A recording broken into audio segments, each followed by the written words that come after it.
In a grand hall, Crown Prince Willard Arclays points an accusing finger at his fiancée, Ramilia Rosa Grapner. With anger on his face, he loudly announces the annulment of their engagement. Tears gather in Ramilia's eyes as the prince claims she bullied the Star Maiden, Pina Blanche, and refuses to confess her crimes, making her unfit to be queen. Ramilia's heart breaks as she sees everyone she trusted standing against her: Prince Willard, her stepbrother Claude, and her childhood friends David and Stefan. All her efforts had been for nothing. As despair fills her, her consciousness slips into darkness. Suddenly, Ramilia's eyes snap open. Strange clock-like patterns appear in her pupils as a new soul takes control of her body. This new presence feels the heavy weight of Ramilia's 11 years of memories. Willard, his friends, and Pina Blanche stare at her in shock. The prince asks if she has anything to say in her defense, while the Star Maiden hides an unpleasant expression. With steady confidence, the woman inside Ramilia's body stands tall. She says it is beneath her to admit to a crime she never committed. She must protect the noble reputation that the previous soul, Emmy, worked hard to build. She stares coldly at the 5 people who betrayed her: Willard, Pina, Claude, David, and Stefan. A dark aura surrounds her as she vows she will never forgive them. The story then flashes back to when a young Ramilia was sick with a high fever. Weak and thirsty, she tries to get out of bed for water and clean clothes, but her small body collapses and she faints. As Ramilia's consciousness fades, another soul awakens inside her. This girl finds herself in a dark, empty space, confused. She sees a reflection of her new child body and wonders what happened. The girl, Emi Kobayashi, from another world, realizes with horror she is not in a hospital. She looks at her small hands and blonde hair, finally understanding she was reborn. She sees Ramilia's servants tending to the shared body and screams for her body back, but no one hears her. In fear and sadness, she cries out for her family from her past life. Inside Ramilia's body, Emmy tearfully apologizes for dying. Her apology shocks the original Ramilia, who watches her own soul slowly dissolve into light. As Ramilia fades, all of Emmy's memories and emotions pour into her. Ramilia sees Emmy's past life, her loving family crying beside her hospital bed. Ramilia wakes up again in her young body, confused about the strange experience. She wonders if Emmy is okay, and remembers Emmy begging for her body back. Emmy simply wanted to return to her family. Thinking of Emmy, who cried more for her family's sadness than for her own death, Ramilia forgives her easily. The experience reminds Ramilia of her own cold childhood. Her parents, the Duke and Duchess, treated her like a political tool, not a daughter. At a masquerade ball, she overheard them ordering someone to deal with her as if she were a problem. Unlike Ramilia's loneliness, Emmy's memories were filled with warmth. Emmy shared snacks with her sister, went fishing with her father and brother, studied happily with her mother, and watched her parents enjoy peaceful moments together. Ramilia also saw Emmy's family picnic under a cherry blossom tree, filled with joy and love. Overwhelmed, Ramilia cried, apologizing to Emmy for dying and leaving such a loving family behind. A few days later, after Emmy's memories fully settled inside her, Ramilia could browse through them freely. She learned that Emmy had been a university student from Japan and explored her knowledge of different cultures. One day, while adjusting to their shared existence, Emmy realized something horrifying. Seeing Ramilia's face in the mirror, she screamed. She had been reborn as Ramilia Rosa Grapner, the villainess of a novel she read. Through Emmy's memories, Ramilia learned that their world was the setting of that story. She remembered the day she was formally engaged to Prince Willard at a royal tea party. For Emmy, who knew the tragic plot, it was terrifying. As Ramilia, Emmy used her knowledge to ask about noble families, accidentally winning the Duchess's approval. The novel Emmy remembered told a sad story about Ramilia, a girl with great magic power used by her parents and unloved by her fiancé. The prince, who hated their arranged engagement, was destined to fall in love with the Star Maiden, leading to Ramilia's downfall. According to the story, the Star Maiden would arrive at the academy, gather handsome companions, and go on a great journey to save the world, growing stronger with each challenge. Ramilia, on the other hand, was cast as the antagonist, a mad dog consumed by obsession who would curse the world because of her broken heart and be destroyed in the end. Feeling sorry for the lonely villainess, Emmy became Ramilia's strongest supporter. She cried for her, wishing Ramilia could have a happy ending. She wanted to give her good food, a warm bed, and true kindness. This pure, unconditional love from Emmy began to heal the real Ramilia's wounded heart. Because of Emmy, her cold relationship with her parents no longer mattered as much. Ramilia's mind filled with Emmy's warm family memories. She saw herself holding hands with Emmy's sister, playing together, being cared for, getting her hair braided, and eating delicious meals at the family table. The memories felt real, eating together, bathing together, reading stories side by side. Emmy even wished that Ramilia could have been born as her sister, promising she would never let her feel so lonely. This wish touched Ramilia deeply. Fueled by their strong bond, Emmy decided to rewrite Ramilia's tragic future. She scribbled plans and strategies, determined to make Ramilia the happiest girl in the world. In the new future she wanted to create, the lonely world cursing Villainess would no longer exist. Ramilia felt this powerful love and held the warm image of Emmy close in her heart. Surrounded by piles of handwritten notes, Emmy, now living as Ramilia, committed fully to her new goal. She would make the Villainess truly happy. Acting as Ramilia, Emmy decided she must become stronger, whether the Star Maiden appeared or not. As she thought about the game-like training items mentioned in the story, a large pile of magic crystals, herbs, and rare ingredients suddenly appeared before her. Emmy immediately began experimenting, grinding the ingredients into fine powder with a stone mill, hoping to unlock their power. For 4 months, she did countless experiments and spent a fortune on materials. At last, she created a successful, though strange, potion, shocking the real Ramilia. As a desperate final test, Emmy drank the foul-tasting but powerful mixture. The effect was instant. She felt the magic pathways in her body expand, greatly increasing her power and capacity. To regain stamina, she went to hunt monsters and ate the mana shards found inside them. The real Ramilia was amazed by Emmy's determination. In this world, mana shards could be crushed to restore magic and stamina, a simple recovery method. But in the game, Emmy knew they were used for gacha pulls to get new characters and items, so using them for training was almost heresy. But as the Duke's daughter, Emmy had unlimited funds and used them to fuel her intense training.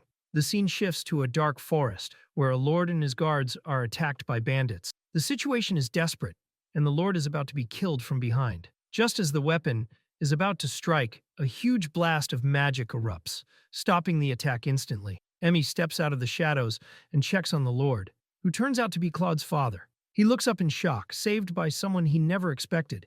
Now a magical genius, Emmy had changed the original story, preventing the death of Claude's father.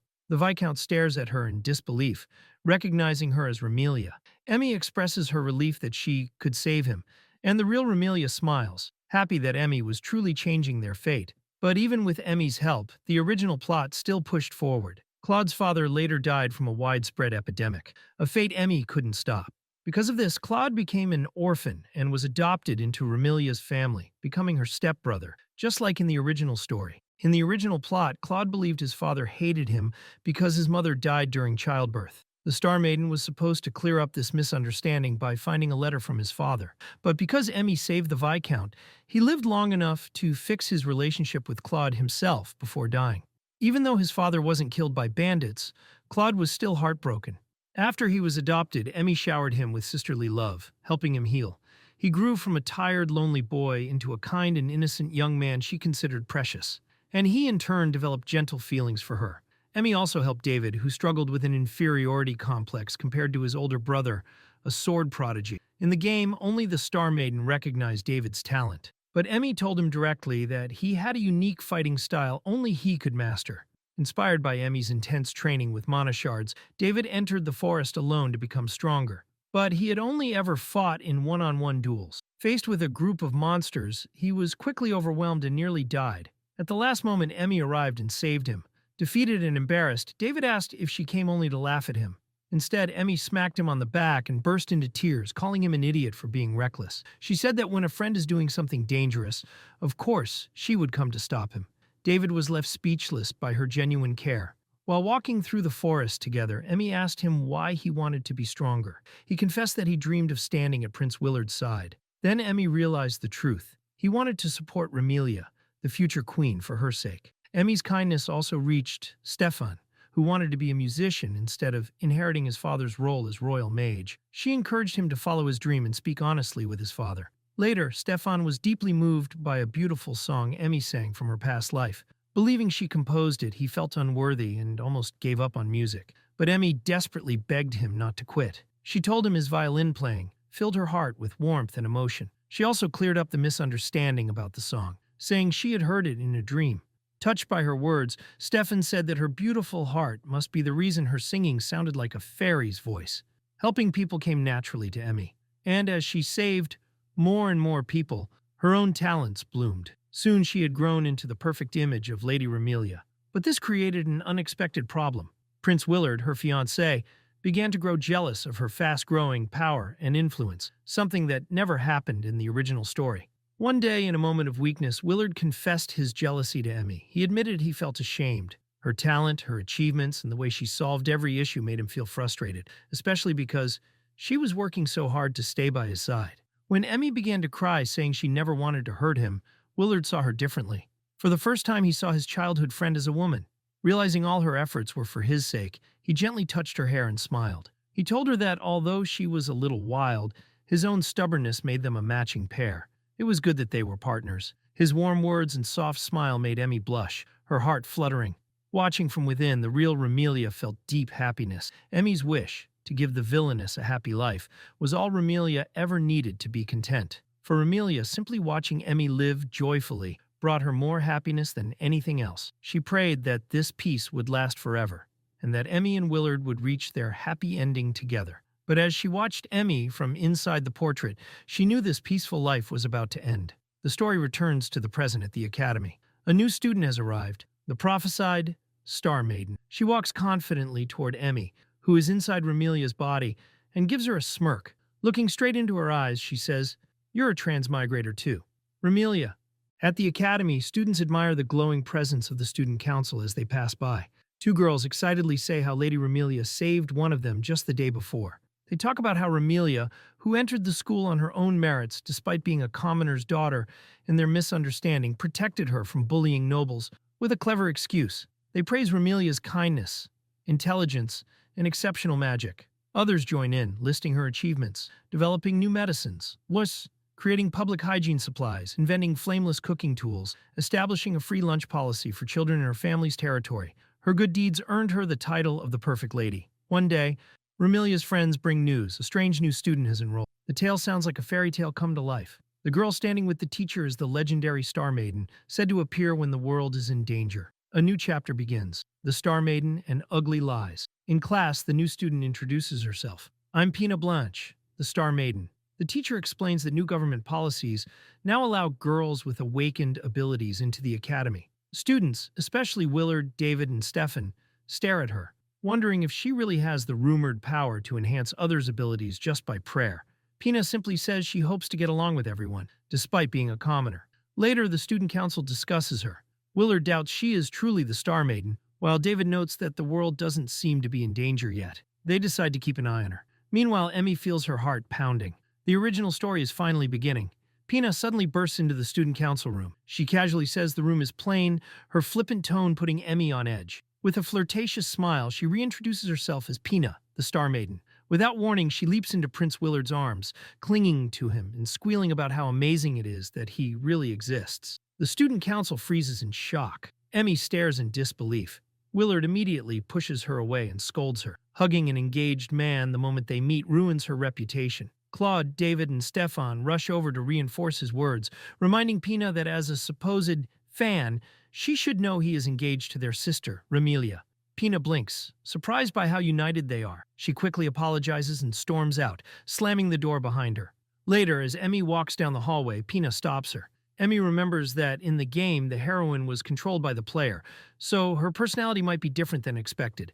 Dropping her sweet act, Pina glares at her. She accuses Emmy directly of being a transmigrator. When Emmy pretends not to understand, Pina gets furious. She points out everything that is different from the game. Emmy's good relationship with Claude, David, and Stefan, Willard actually caring for her, Ramilia not being a villain at all. Pina's voice twists with anger as she accuses Emmy of using future knowledge to manipulate the male leads since childhood. She calls Emmy's actions vulgar and disgusting. Then she screams, "Are you trying to make a reverse harem for the Villainess?" Finally, Pina declares that Emmy is nothing but an anti-fan destroying her story before storming away and leaving a stunned Emmy behind. Alone and heartbroken, Emmy thinks about everything. She never meant to ruin the story. Now she realizes Pina is also from her world. She remembers how she always credited her successes to her past life's knowledge, not to her own talent. She thinks of Willard's warm smile and his words about them being a good match. She knows that, in the original game, Willard was a love interest only for the heroine. Maybe that is the story's proper path. But Emmy believes something else. Stopping deaths, stopping suffering, and giving everyone a chance at happiness is far more important than following the original plot. Hoping to find common ground, Emmy decided to talk properly with Pina, believing that as fellow transmigrators who knew the tragic future, they could work together. But every attempt failed. Pina constantly clung to Willard and the others, making it impossible to speak with her privately. Things quickly got worse. Pina began reenacting events from the game, but with a cruel twist. She interrupted Stefan's violin practice, giving shallow, incorrect praise that annoyed him instead of charming him. In the library, she approached Claude with irrelevant questions, causing him to ignore her. She barged in on David's training with overly familiar behavior, which he later told Emmy felt just strange. With Prince Willard, she repeatedly pretended to fall, forcing him to help her up every time. Watching from within, Ramilia realized that Pina had completely failed to replicate the genuine charm of the Star Maiden. Without the proper context, the story was not unfolding as it should. Yet slowly, things began to go wrong. After one of Pina's staged falls, Willard's attitude softened toward Emmy suspected that the original story's manipulative power, or a special item, was influencing him. The effect was small, but Pina's triumphant, unsettling grin revealed her true intentions. Soon Willard and the other boys acted unusually friendly toward Pina. The student body, once cautious, now saw her supposed cuteness and naivety as someone to protect. By the time Emmy realized the extent of Pina's influence, it was already too late. More than half the academy was under her sway, and even those uninvolved refused to take Emmy's side. Vicious rumors about Emmy spread like wildfire. Students whispered that she bullied the Star Maiden, forced her maid to eat bugs, and burned her clothes. From the void, the real Ramilia screamed for Emmy to fight back and refute the lies. But her warnings went unheard. Emmy was devastated. She had lost the trust of everyone, including the boys she had worked so hard to protect. Willard dismissed her pain, telling her to be kinder to Pina. He demanded to know why she had made Pina cry. Despite Emmy's desperate pleas of innocence, her words were twisted into a false truth. The boys she once considered friends betrayed her completely, siding with a tearful Pina and telling Emmy she had nothing to apologize for. It was then revealed that one of Emmy's own friends had acted as a traitor, feeding Pina information and giving her personal items to use as proof for her lies. The setup painted Emmy as cruel and Pina as the noble victim, and the Academy accepted it as truth. The final act of Pina's plan unfolded on a staircase. As Emmy walked by, Pina deliberately threw herself down, a malicious grin on her face. Willard and the others watched in shock. Emmy reached out in horror, but it was too late. Willard saw her standing over the fallen Pina, and the crowd immediately accused her of attempted murder. He lifted a weeping Pina into his arms, looking at Emmy with profound disappointment, ignoring her desperate cries that she was only trying to save her. Pina, safe in his embrace, smirked victoriously. A few days later, at a royal ball, the story reached its climax. Emmy was convicted of attempted murder, an absurd charge for a minor bruise and sprain. All her pleas of innocence were dismissed as a lack of remorse. Willard publicly annulled their engagement, leaving Emmy in utter despair. At the moment of deepest despair, the original Ramilia's consciousness awoke. Her eyes snapped open, the clock-like patterns within them spinning as she took control. Feeling the weight of her past 11 years, she faced her accusers with cold resolve. She swore by her name that it was impossible to admit to a crime she did not commit, shocking Willard and Pina with her sudden transformation. Ramilia could still feel Emmy's spirit, now dormant and deep in slumber.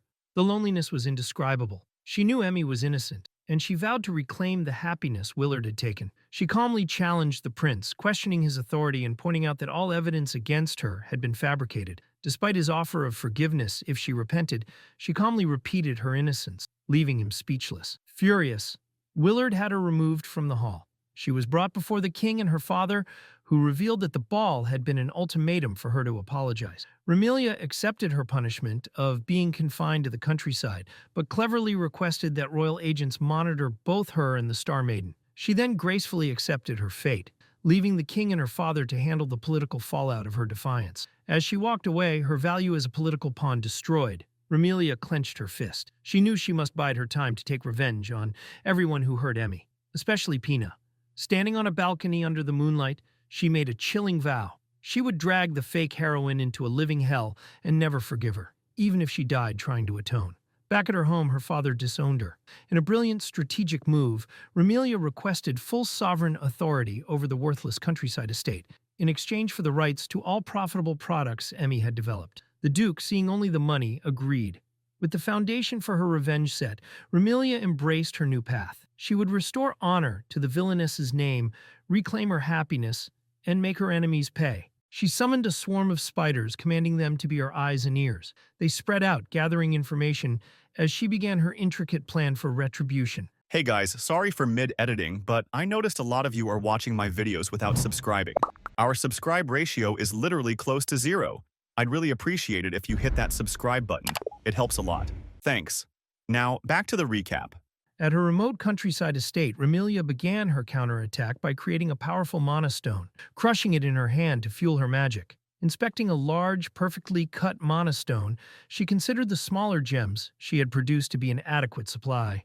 Using her spiders as spies, she wove a vast information network. The magical web spread across the school, the royal capital's back alleys, her estate, and even monitored the 2 royal guards assigned to watch her. Through her network, Ramilia quickly located her first target. With a triumphant smile, she teleported away, leaving the guards unwittingly providing her with a perfect alibi. Unaware of her advanced magical abilities, Ramilia appeared in a dark alley. Her confidence grew as she acknowledged that her opponents were not incompetent. She was the Villainess, the game's official cheat. Blessed with maxed-out skills designed to threaten the main characters, she now fully controlled her body and its power. She vowed to create a world where the gentle Emmy could feel safe enough to return, a task only the Ramilia who had known love could accomplish. This was her own brand of justice, a hammer struck down by the very evil she had been accused of. Ramilia's first act at the estate was to dismiss the entire staff. She provided them with generous severance pay and letters of recommendation,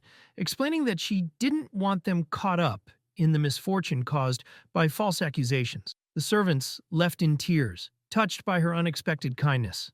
The 2 royal guards assigned to watch Ramilia observed the scene, questioning the vicious rumors they had heard about her. Once the staff was gone, Ramilia erected a powerful magical barrier around the estate. She smirked, knowing the servants would spread tales of her kindness, a simple and effective way to begin countering Pina's lies. Alone in her home, she realized she could not trust humans who could easily be manipulated by Pina. As she plotted how to spread the truth to more remote areas, her stomach rumbled, reminding her that she needed to eat, something Emmy's memories alone no longer sustained. Drawing from Emmy's memories, Ramilia cooked a hearty meal of pancakes with bacon and eggs, savoring the food. She resolved to take care of herself with the same love Emmy had shown her, starting by enjoying all of Emmy's favorite dishes.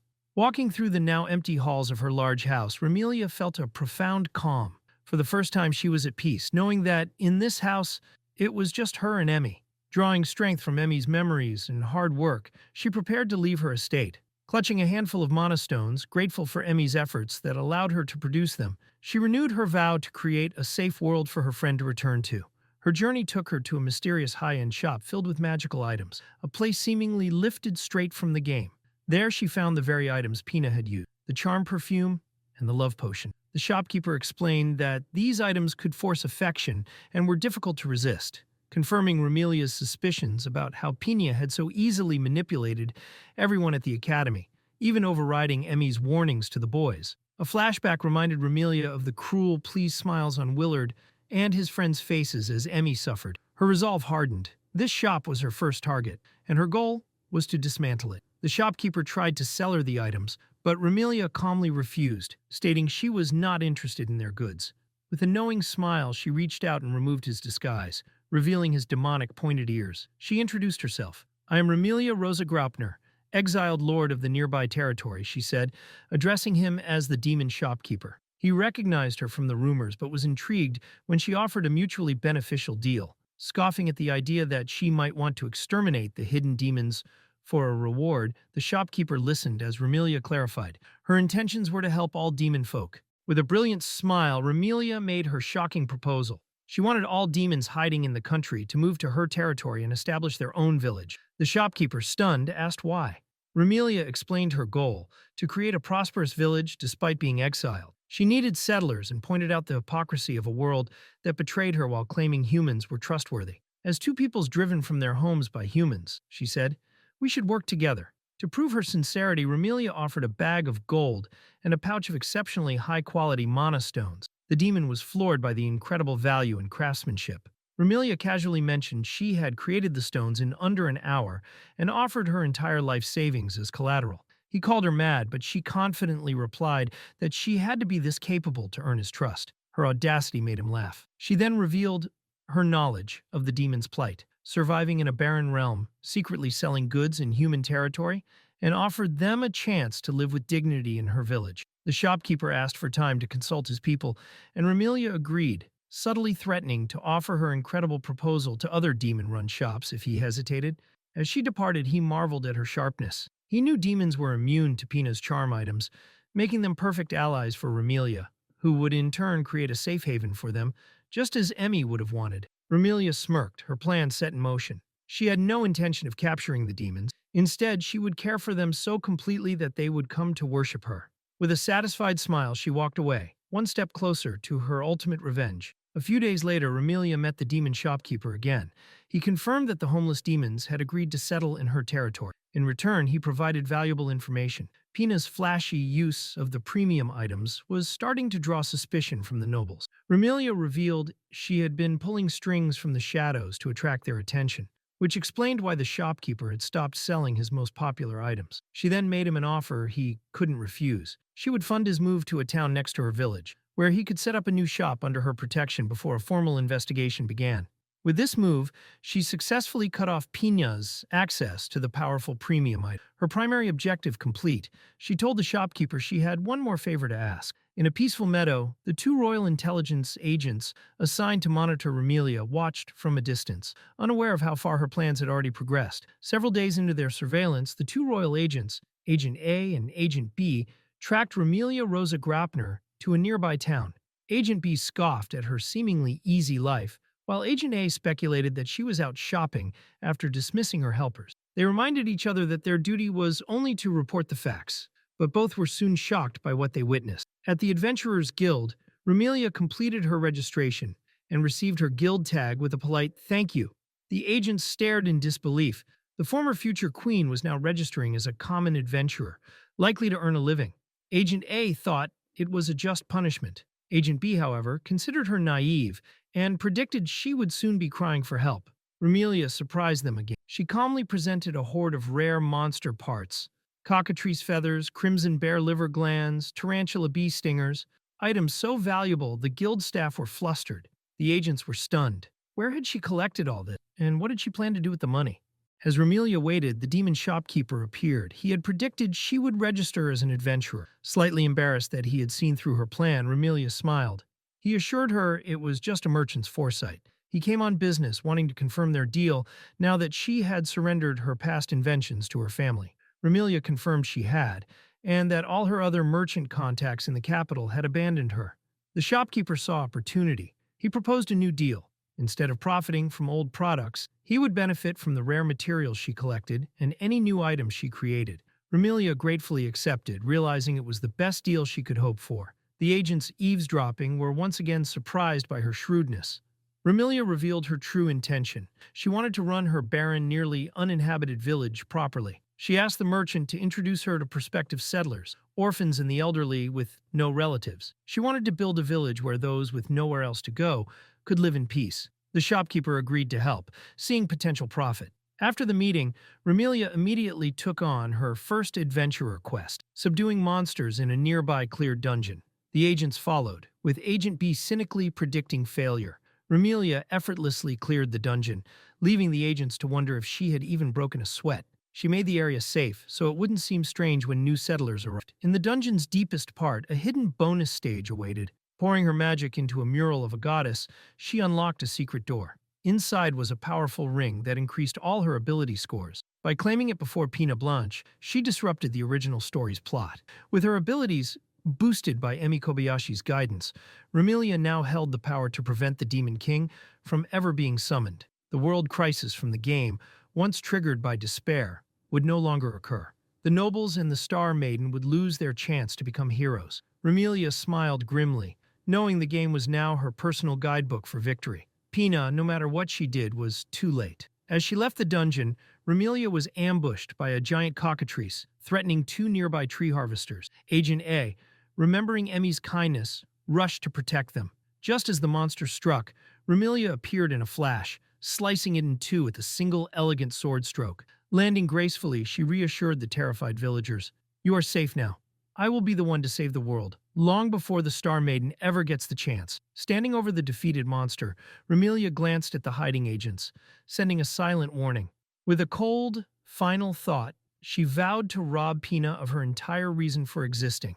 The grateful villagers offered their meager savings, but she politely refused, knowing it was better for them to feel gratitude than dependence. One young girl offered dried fruit, calling her Miss Saintess. Touched by the simple act of kindness, Ramilia accepted.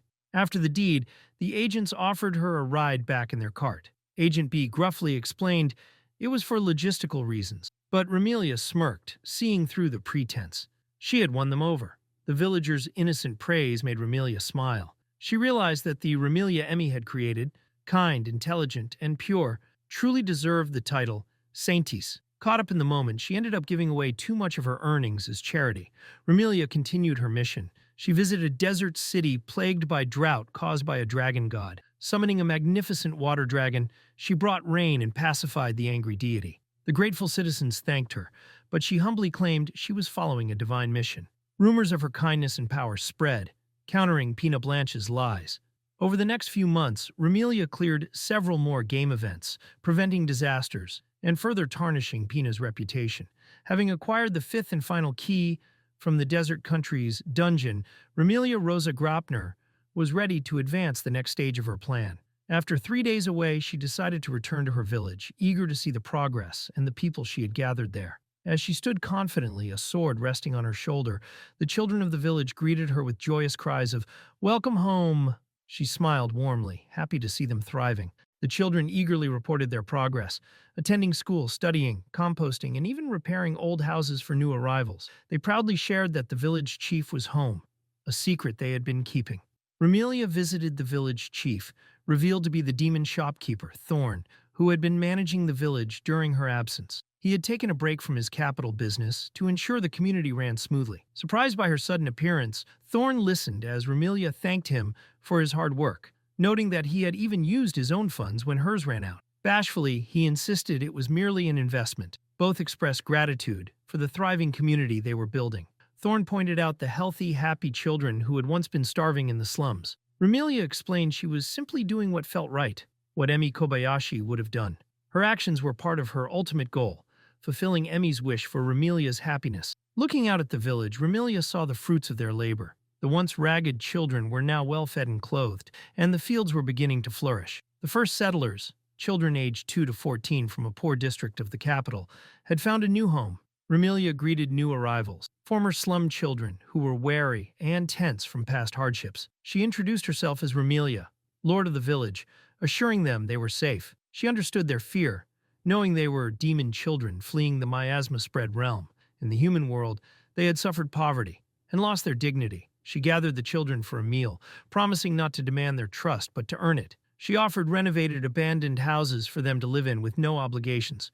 When one older child asked if they must repay her, Ramilia smiled and explained her only request. Help cultivate the fields, and their reward would be daily meals. The village thrived. Thorn continued supplying necessary goods, and the children, no longer starving, began to enjoy their new lives. One night, a loud banging interrupted Ramilia and Thorn while they discussed village business. Children panicked. A 2-year-old had a fever that healing magic could not cure. Ramilia realized this was due to physiological differences between demons and humans, a perfect opportunity for research. Merritt, an older boy, blamed himself for not speaking up sooner. He confessed he had feared being seen as useless or a burden, a trauma from being cast out. Other children, terrified of abandonment, offered themselves in his place, begging Ramilia to save the little one. Deeply moved, Ramilia reassured them that they had been brave to rely on her, and it was her job to protect them. She took the sick child to her house to treat him. Thorn, impressed by her skill, provided a vial of medicine. After the child recovered, Ramilia earned the complete trust of the demon children. This event allowed her to study demon physiology and persuade other demons to join their community. With a growing population, she planned to develop special goods using their unique magic and distribute them through merchants like Thorn, executing ideas Emi Kobayashi could never fully achieve. As Ramilia prepared to leave again, the children begged her to stay. They proudly told her they could now cook the meals she had taught them. Touched by their affection, she recalled Emmy's happy memories of sharing meals with family. She delayed her departure and enjoyed dinner with the children. Grilled skewers, a favorite from Emmy's memories. The simple joy of eating together brought a warm smile to her face. The next day, Ramilia set out on her journey, arriving at a massive underground city carved into a mountain, the Kingdom of the Dwarves. She marveled at the bustling, international city filled with many races. Suddenly, a small hooded figure bumped into her. Catching the figure, they both apologized. Looking into the young dwarf's flustered face, Ramilia smiled. She had found her next target. The young dwarf shyly introduced herself as Sarah, the princess of the Dwarven Kingdom, whose sister was Pushyak, the holy princess. Behind them loomed a grand clock tower. A dwarven blacksmith toiled at his forge high above the sparkling city. Sarah cheerfully called for Ramilia to hurry up. Smiling, Ramilia enjoyed her time with her new friend. They explored the city, trying foods and admiring crafts. Sarah reassured her that even nobles were lining up for an audience with her sister, and that the holy princess would accommodate Ramilia's needs. As they parted, Sarah asked Ramilia to share her dungeon adventures next time. Ramilia proceeded to the Grand Dwarven Palace, planning to befriend Sarah to gain an audience with the Holy Princess, a feat the original Star Maiden, with her poor first impressions, could never achieve. Two guards greeted her, informing her that the Holy Princess awaited. Smirking, Ramilia knew she didn't need charm perfumes. Emi Kobayashi's guidance was enough. In the throne room, a magnificent hall with a throne of fire, the Holy Princess Pushyak greeted her, revealing that her sister had already briefed her on Ramilia. She acknowledged rumors of Ramilia's prophecy and deeds, cutting straight to the point. "What is it that you seek?" Feeling the immense power radiating from the princess, Ramilia confidently explained her purpose. To be granted the sacred armor from the god of the flame, a tool to prevent a world-ending catastrophe. The Holy Princess Pushyak was intrigued. She had never heard such an audacious request. "Who do you intend to go after with this armor?" she asked, her voice tinged with curiosity. The sacred armor was known to defy God's judgment. With a chilling smile, Ramilia Rosa Grapner revealed her targets: the Lord of Heavens and the Creator. The sacred armor, after all, was a weapon meant for humans to slay gods. The holy princess burst into laughter, impressed by her boldness. "Why would you go after the two strongest gods?" she asked. Ramilia explained the origin of the miasma destroying their world. She recounted the secret history of the world. In the beginning, gods inhabited heaven, while humans, dwarves, and elves lived on earth. One of the first-generation gods, the Creator, discovered humans and began intervening in their world, granting skills and crops, while other gods caused natural disasters. Humans, in turn, built temples and deepened their faith. Pushyak was impressed by Ramilia's knowledge, previously known only to the gods. She asked how the Creator and the Lord of Heavens were connected to the miasma. Ramilia explained, "When gods use their powers on earth, fatigue called stagnation accumulates, manifesting as miasma. Over time, the gods ceased descending directly, using shrine maidens and priests as intermediaries. The Creator, however, overexerted his power, leaving the goddess of purification, Rege, to cleanse the stagnation. The root of the crisis was the Lord of Heavens.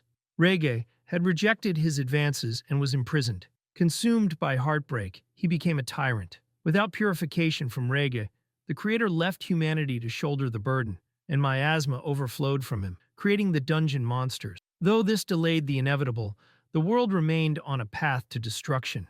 Having traversed the world and gathered the keys to the heavens, Ramilia now stood before Pushyak, a mortal daring to confront the divine.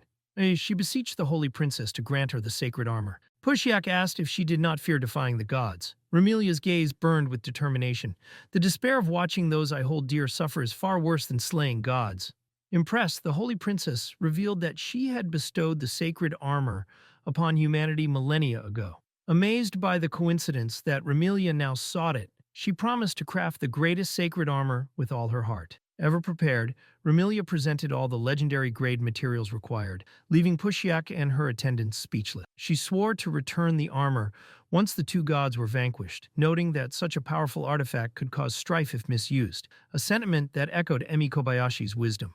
As a final blessing, the holy princess granted Ramilia the protection of the sacred flames, imbued with purification power. Silently, Ramilia thanked Emi as the goddess began forging the legendary armor. Clad in magnificent custom-made armor, Ramilia looked every bit the part of the god-slaying Villainess. The dwarven attendants gaped in awe as she departed the cavern city. Standing in a field of flowers, she held the 5 keys to the heavens, ready to assault the first god. With the 5 dungeon keys, Ramilia sang a beautiful melody, unlocking a path to the next stage. She stood before a solitary tree on a hill, ready to face her next challenge. She entered an ethereal realm, a spiraling path through a dark, starry void. A powerful barrier blocked her, designed to hinder any foolish god who suppressed others with brute force. In the game, a full team would have been required to break it. But Ramilia, strengthened by Emmy's guidance, dispelled it effortlessly. Flying through the heavens, she approached a floating divine structure. Below hovered the realm's guardian, a strange winged god. He questioned the presence of a human. Ramilia greeted him with a deceptively calm smile and unleashed a devastating attack. The god cried out in rage as the blast consumed him. A new chapter revealed the god's tragic story. He had once loved a graceful goddess named Wrench, who left trails of lotus flowers in the sky. Centuries of pursuit twisted his love into obsession. When she refused him, he transformed her into a lotus, seeking eternal unity. Believing that purifying the corrupted world would compel her to love him, he sought to reset everything. The enraged god, now monstrous, demanded Ramilia return the heart that was his. He screamed at her not to obstruct him. Ramilia scoffed. With utter disdain, she told him the goddess rejected him because he was disgusting. Her brutal honesty shattered his composure. He erupted in a massive explosion of dark energy. Battered but victorious, Ramilia smirked. The world was now a little cleaner. As the dark energy dissipates, Ramilia finds herself in a serene, watery expanse. The freed goddess, Renge, appears before her in her true radiant mermaid-like form. The water around them shimmers with divine light. Ramilia explains the situation. The Creator and the Lord of Heavens are the source of the miasma threatening the world, and she intends to stop them. Renge listens carefully, her expression solemn, then smiles gently, impressed by Ramilia's determination and clarity. Grateful for her liberation, Renge offers a lotus flower, a divine catalyst. "This will allow you to summon me whenever you need my aid," she explains, her voice like a soft melody across the water. Ramilia bows, silently thanking both Renge and Emi Kobayashi, whose guidance and preparation made this moment possible. With a steadfast heart, Ramilia turns her thoughts to the Creator, the final obstacle to securing the world's safety. Before leaving, her gaze falls on a distant cave, the hiding place of the Star Maiden Pina Blanche's exclusive equipment. She observes it calmly and dismisses it as irrelevant to her now, her strength and strategy surpassing any tools Pina could wield. Meanwhile, in the capital, chaos stirs. Pina Blanche seethes in frustration. Her plans are unraveling. The affection levels of the boys are stagnant. Her premium items are exhausted, and with the demon shop closed and the miasma too low for new adventures, she cannot recruit additional allies. Desperation creeps in. As a last resort, Pina manipulates David, weaving a tearful, fabricated tale about a friend harmed by illegal drugs from a shadowy back alley shop. The kind-hearted David, unaware of the deception, is completely fooled.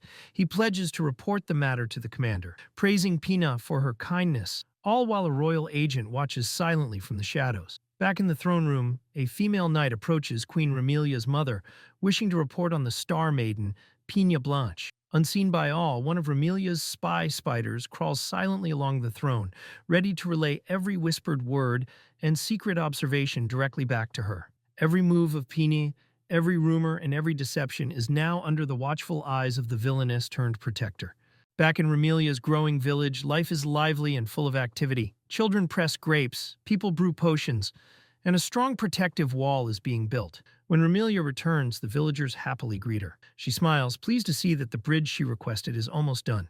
As she walks through the village, the residents notice her torn stocking, just a small sign of how hard she has been working. She is then approached by Sophia, a talented young woman from the student council who now serves as a member of the Queen's Royal Guard. Ramilia greets her carefully, unsure why she has come. Sophia explains that she arrived with a serious request. To Ramilia's shock, Sophia kneels, holds out her sword, and asks to become her knight. The villagers around them gasp in disbelief.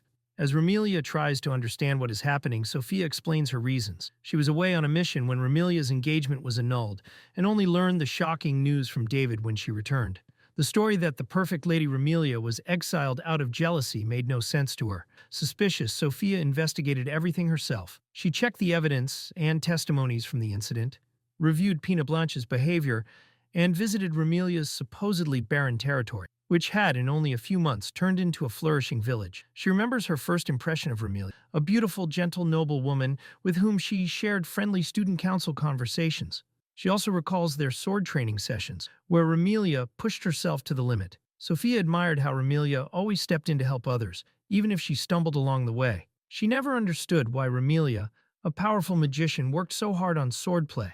Ramilia once explained she wanted to become stronger to protect the person she admired, using magic, sword skills, and intelligence to get even one step closer to them. Sophia believed in her deeply, seeing her as someone who worked harder than anyone. After seeing the village Ramilia built and reading the royal surveillance reports describing her strength and lack of resentment, Sophia's faith in her became certain. Ramilia worries about Sophia's background as a count's daughter and as David's fiancée, but Sophia casually explains she already ended her engagement, left her family, and was discharged from her post. She refuses to serve a corrupt kingdom or a man like David. Instead, she wants to offer complete loyalty to Ramilia, whom she sees as a true leader who genuinely cares for people. Ramilia gratefully accepts her as her knight. The villagers who were secretly listening cheer loudly. Ramilia also realizes that having someone who knows about her condemnation is a valuable advantage for her plans. Sophia moves into Ramilia's mansion.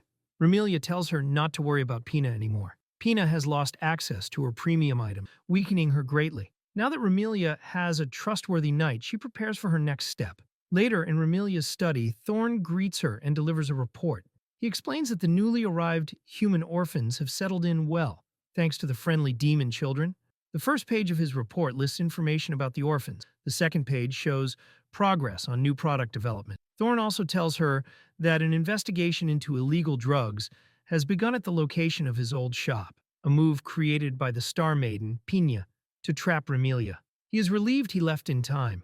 He warns that Pina is getting impatient and may try to kidnap Ramilia to force her to make items for her. This only makes Ramilia smile coldly. With everything falling into place, she knows Pina will fail to gain new allies. As long as Ramilia protects the world, there will be no new adventures for the Star Maiden. Her victory is already certain. Ramilia later meets with Thorn again and promises to repay the money he spent on the village. He brushes it off as a business cost but asks for a favor instead.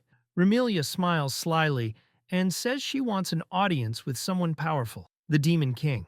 Thorn is shocked by her request. Ramilia calmly explains she may have a solution for the frenzy, a plague that has tormented the demon race for centuries. Interested, Thorn agrees to arrange the meeting. A few days later, Ramilia arrives in the ruined, desolate demon realm to meet the king. She is determined to fulfill what Emmy, the girl who once lived in her body, would have done, saving the world selflessly. She is guided to the Demon King's castle, a broken building that shows how poor the realm has become.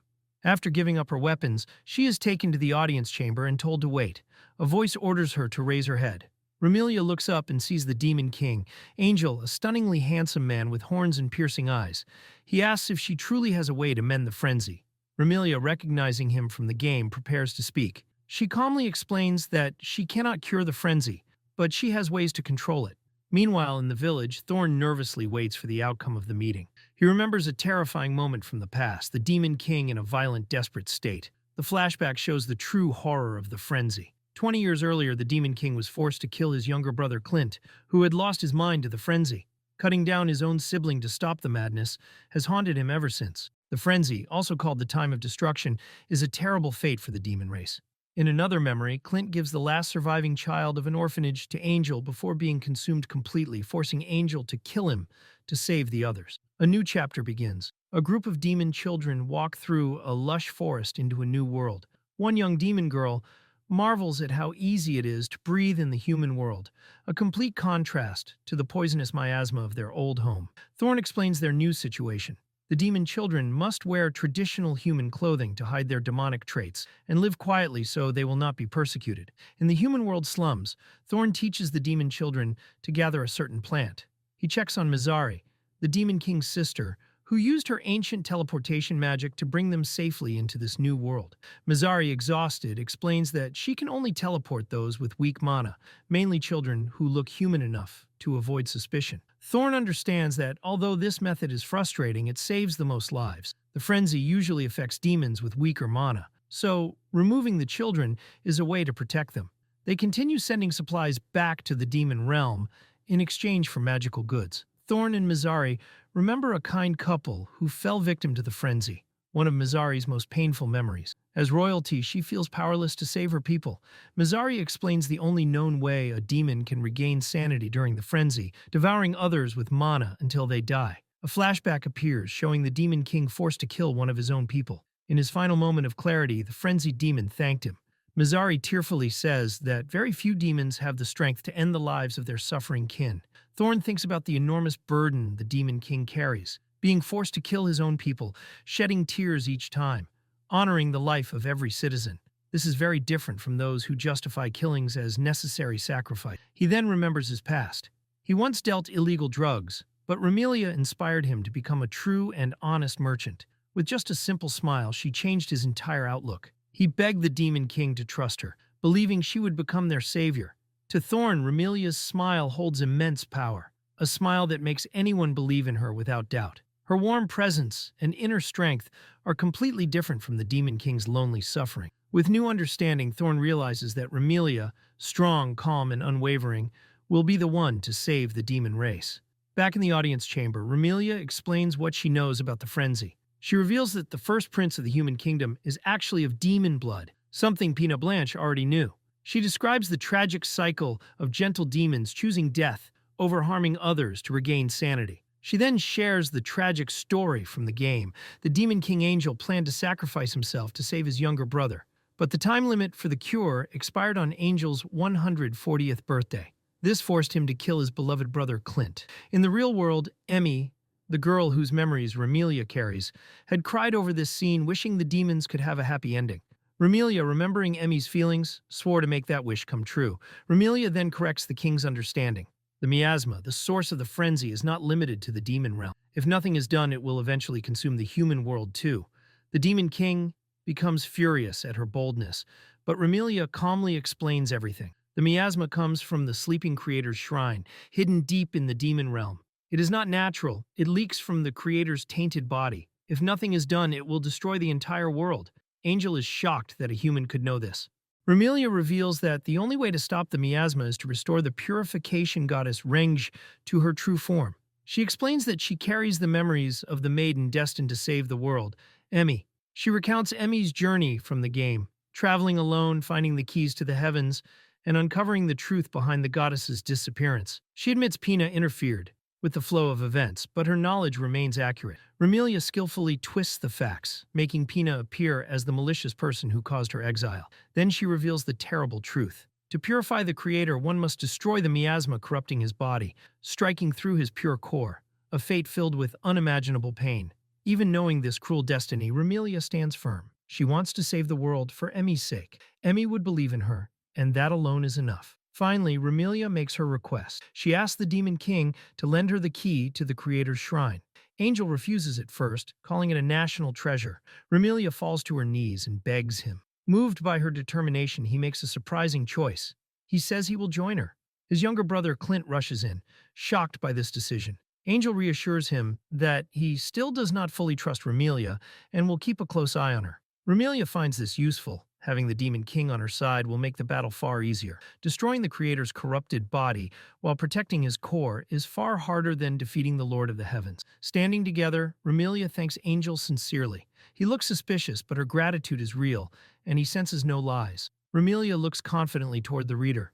At the Demon Castle, a guide shows Ramilia to her room and invites her to dinner later. When the door closes, she remarks that the simple room is still better than sleeping outdoors. She is curious about what food demons serve. Later, she finds Clint peeling potatoes. He apologizes for the delay, saying the castle has almost no staff because they were all sent away to avoid contact with a human.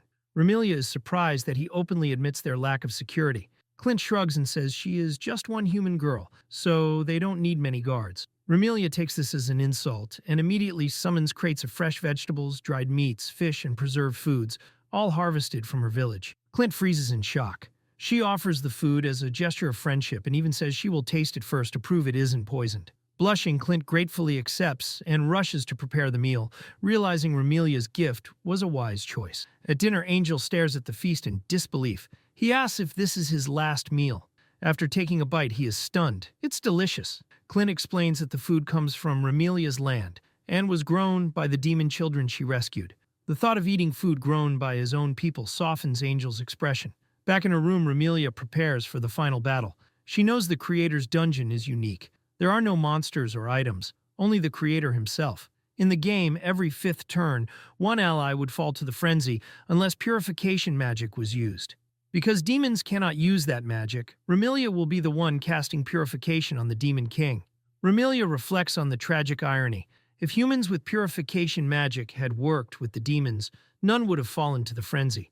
But the Lord of the Heavens had trapped the goddess of purification, leaving the demons unaware of her power. She decides to reveal this solution only after the Creator is purified, letting them believe they did everything they could. She also wants to heal Angel's heart, forced into solitude and ruthlessness to protect his people.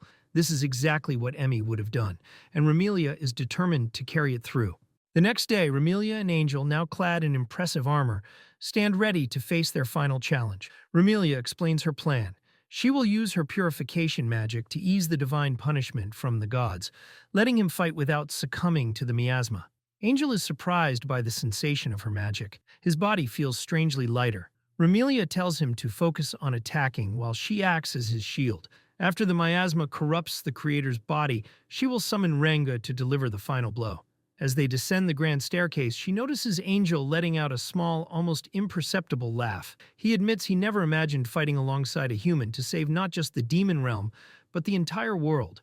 Ramilia reminds him that demons and humans share a common origin. The demon folk descended from those who survived in miasma-ravaged lands, developing resistance that became a defining trait. She points out that the ability of humans and demons to have children together, like the first prince, is proof of their shared ancestry. She concludes that humans and demons differ only slightly based on birthplace, and she firmly believes they can join hands to create a peaceful world. As they reach the final door, she asks if he is ready.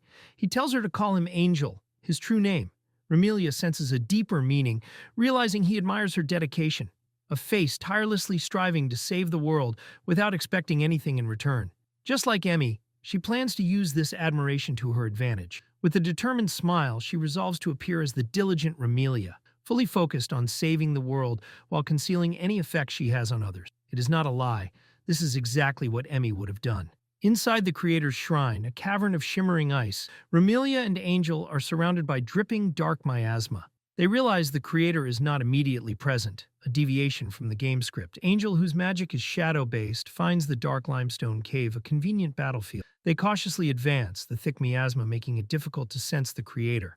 Angel explains that, according to Emmy's memories, they should have met the creator immediately. Ramilia realizes they must confront him, who has already noticed their intrusion. From the cavern ceiling, a grotesque one-eyed creature descends, suspended by a single thread, with insect-like appendages hanging around it. It attacks, and Angel shouts Ramilia's name as she is thrown through the air. Using a wire-like weapon, she maneuvers gracefully, dodging its attacks with incredible speed and reflexes. Angel is impressed, his doubts about her ability to defeat gods fading quickly. The creator then attacks with a glowing, multi-eyed lotus pod, which Ramilia deflects. She notes the attack is dangerous, even if not strong enough to require defensive magic. As the pod hits the wall, small rolling seeds scatter. Angel avoids them with shadow magic, but one seed sprouts, wrapping around his leg in a thorny vine.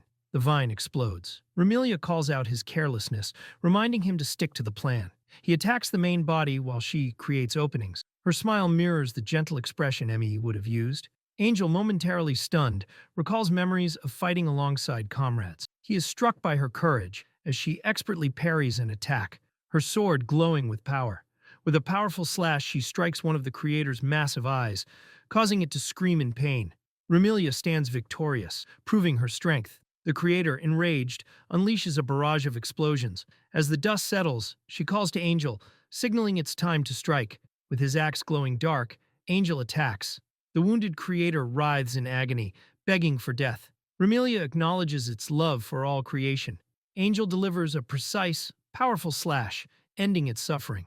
With a sigh of relief, Angel watches the creator's body dissolve. He vows not to let it destroy the world it once nurtured like its own child. Ramilia wipes a smudge from her cheek, admitting Angel's true strength exceeded her expectations. Her evasive maneuvers were partly to conceal her own power. She confesses she had been ready for him to attack her, but the fight became easier with an ally. Finally, the creator's true form appears, the ultimate guardian of the nucleus, a massive fish-like creature. Ramilia asks Angel to lay it on its back so she can open its abdomen and purify the body from within. With grim determination, she prepares for the grotesque task of dissecting a god. She concentrates, summoning a sphere of pure condensed purification energy. With hands clasped in prayer, she places the sphere into the creature's open belly. Its body begins dissolving into particles of light. As the creator's body is purified, Angel thinks to himself that Ramilia looks like the embodiment of a saint. He reflects on the wisdom and blessings of the creator that allowed the demon folk to survive. Finally, the nucleus, a sphere of pure darkness, is revealed. Angel prays that the creator may find new life, free from past suffering. With the purification complete, Ramilia thanks Angel for his help. Ramilia prepares to purify the space and summon Renge. Angel looks at her, a hint of a smile on his face, and says, "It's Angel." Ramilia thanks him again, now using his true name. He tells her she doesn't need to thank him. It's only natural to fight for one's people. With a genuine, heartfelt smile, he adds, "Ramilia, please allow me to say thank you." Touched, Ramilia smiles back, her eyes reflecting the light from the purified nucleus she holds. As she begins the summoning, she reminds herself she is Emmy's Ramilia, and doing this is the right thing to do. As she completed the summoning, the air shimmered with divine light. From the glowing circle emerged the goddess Renge, surrounded by a magnificent flower-like creation, petals of radiant energy unfolding around her like wings. The angel who had accompanied Ramilia gazed at the goddess in stunned silence, overwhelmed by her beauty and overwhelming presence. With an elegant motion, Goddess Renge reached for the glowing nucleus before her. She pressed it gently against her chest, and a burst of warm light swept across her form. Before the angel's astonished eyes, her divine appearance shifted, her body reshaping into that of a graceful celestial fish, glimmering with hues of pearl and azure. When the transformation settled, she floated effortlessly, radiating serene majesty. "My resurrection," the goddess said softly, her voice echoing like ripples over still water, "is owed to the efforts of a demon. I offer him my sincerest gratitude." The angel bowed his head, flustered yet earnest. "Your praise is far too grand, my goddess. I merely followed the Creator's guidance." Renge turned her attention to Ramilia, her presence calming yet absolute. "Ramilia," she declared, "I hereby bestow upon you the title of Purification Maiden." Ramilia stiffened, startled and embarrassed. Wait, Goddess Renge, that kind of title doesn't suit someone like me." "It suits you perfectly," the angel interjected, stepping forward with unmistakable conviction. "No one is more deserving." After the battle, when they finally returned to the sanctuary, the angel appeared strangely distracted. His normally serene expression was clouded with worry. Ramilia noticed immediately. "Is something troubling you?" she asked gently. For a moment he hesitated, then spoke in a low voice. "Ramilia, do you still harbor feelings for Crown Prince Willard?" Her eyes widened at the unexpected question. She opened her mouth, then closed it again, thinking carefully. After a long, quiet pause, she shook her head. "No, I don't," she said with certainty. "Whatever feelings I had ended long ago." The angel exhaled, a subtle sigh of relief softening his tense shoulders. Though he tried to hide it, Ramilia could see the quiet comfort her answer brought him. Hey guys, sorry for mid-editing, but I noticed a lot of you are watching my videos without subscribing. Our subscribe ratio is literally close to 0. I'd really appreciate it if you hit that subscribe button. It helps a lot. Thanks. Now, back to the recap. After some time, Ramilia is introduced to Mizari, the Demon King's sister. Maintaining her polite demeanor, Ramilia suggests they drop formal titles. Mizari, overwhelmed with gratitude, kneels and thanks Ramilia for saving their homeland. Ramilia gently helps her up, explaining it was only natural. Suddenly, Mizari's nose begins to bleed, a side effect of overusing her teleportation magic. Angel and Clint rush to her side, concerned. With overflowing joy, Angel asks if he can hug her. Ramilia agrees and he embraces her, a gesture that reminds her of Emmy's kindness. With introductions complete, Ramilia calls Thorn via magical projection. They begin planning the construction of a teleportation gate, a crucial trading hub between the demon realm and her territory. Ramilia, elegant and poised, lays out her grand plan. She explains that a teleportation gate, unlike teleportation magic, can move people and items without limits, though it requires immense mana. The gate will combine demon teleportation magic and ancient human summoning magic. She has already gathered all necessary materials guided by the memories of Emmy, the maiden destined to save the world. She presents rare items and detailed instructions, leaving the demon siblings astonished. As they study the instructions, Angel and Clint are baffled, but Mizari understands the complex magic. Ramilia explains she will need Mizari's power to build the gate on the demon realm side, while she builds a counterpart in her territory, providing jobs for her people. Angel is tasked with managing trade goods. Clint will investigate the demon realm's resources. Ramilia will bring an assistant to study human world goods. Thorn will explain what her territory can offer for trade. Thorn astonishes the demon siblings by revealing that Ramilia's territory can supply 5,000 tons of food, enough for the entire demon population for a year. Ramilia credits this to the demon children settlers, who used mana to improve their compost industry, increasing harvest by 30%. Mizari is moved to tears, amazed that children who barely survive now help their homeland. Thorn reflects on their past struggles, realizing this new hope is a dream come true, all thanks to Ramilia. The group finalizes the plan. The teleportation gate will be near the bridge, spacious enough for trade carriages. Ramilia's promise to provide the demons a dignified life and business is becoming reality. She outlines her long-term vision, international trade agreements between the demon realm and other nations. They will start small, gradually earning trust with high-quality goods. Later, they will reveal the products are made by demons, changing public perception and disproving negative legends. Using Thorn's former clients who resent the Star Maiden, they can manage business rivals and eventually attract the Human King's attention. The demon siblings are amazed by her foresight. Compared to defeating gods, this is simple for her. Ramilia smiles confidently, assuring them it is no problem. She knows humans have grown accustomed to mediocrity and will be captivated by the demon realm's unique goods. Her land will dominate the trade, and the attractive demon workers will gain trust and followers. Angel, noticing her enthusiasm, asks about her dream. She explains she wants a world where a kind person like Emmy can live peacefully. In that moment, he finally understands that her goal of saving the world is for the sake of one person. Meanwhile, in the capital, two noblewomen discuss shoes. One offers to show the other a good store. As they turn the corner, they encounter chaos, a huge crowd clamoring for free food, people shouting and pushing. A young man advises them to avoid the area, explaining that this distribution is part of a new poverty relief policy approved by the crown. At the center, Pina Blanche, dressed as a humble server, ladles soup with a sweet smile, reassuring the crowd that there is plenty to go around. This is said to be the Star Maiden's mercy. In the royal castle, the queen questions Prince Willard about the rising cost of clothing for the Star Maiden. Willard explains that new policies and cultural elements, based on Pina's knowledge, are intended to benefit the country long term.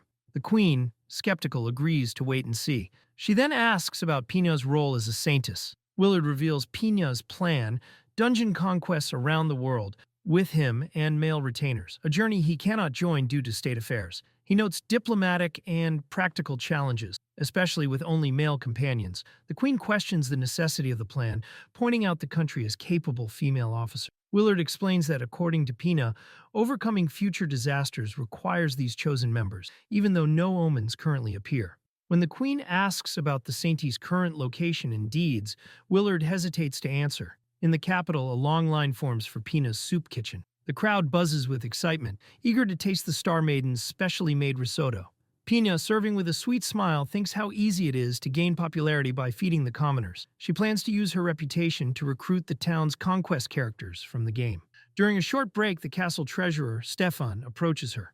Pina Blanche receives praise for her compassionate act at the soup kitchen, but she inwardly scoffs at Stefan's naivety. She didn't actually cook the food. With a radiant smile, she claims she made the meal in prayer for everyone's happiness. Stefan, completely charmed, presents her with a box as a token of concern.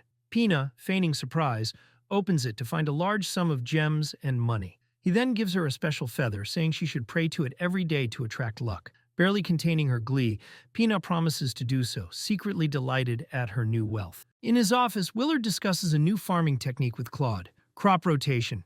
He explains that planting different crops each year preserves soil nutrients and suggests planting forage crops for livestock. He claims he learned this from Pina.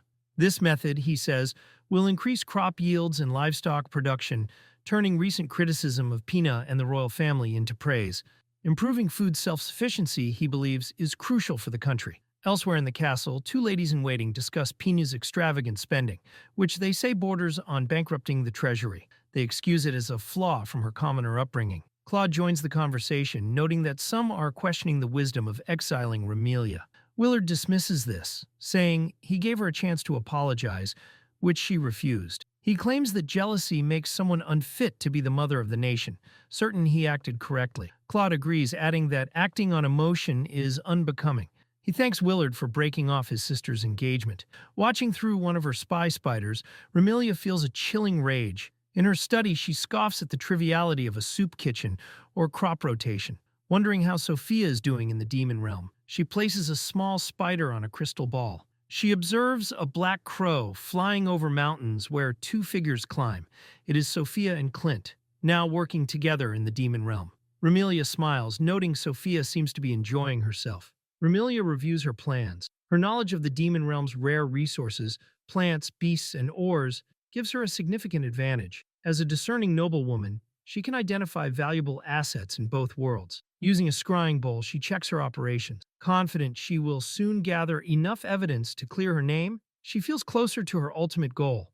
Angel is diligently working when Ramilia arrives. Politely, she asks if it's a good time to discuss an important matter. He welcomes her, brightening at her presence. Ramilia asks Angel if a magic exists that can peer into someone else's memories, a crucial tool to clear her false accusations during human trade negotiations. She recalls his use of contract magic and wonders if he can interfere with memories. Angel confirms such magic exists, but warns it is risky if the target lacks affinity for it. He notes there would be no evidence, a method Emmy would never use. Then he reassures her.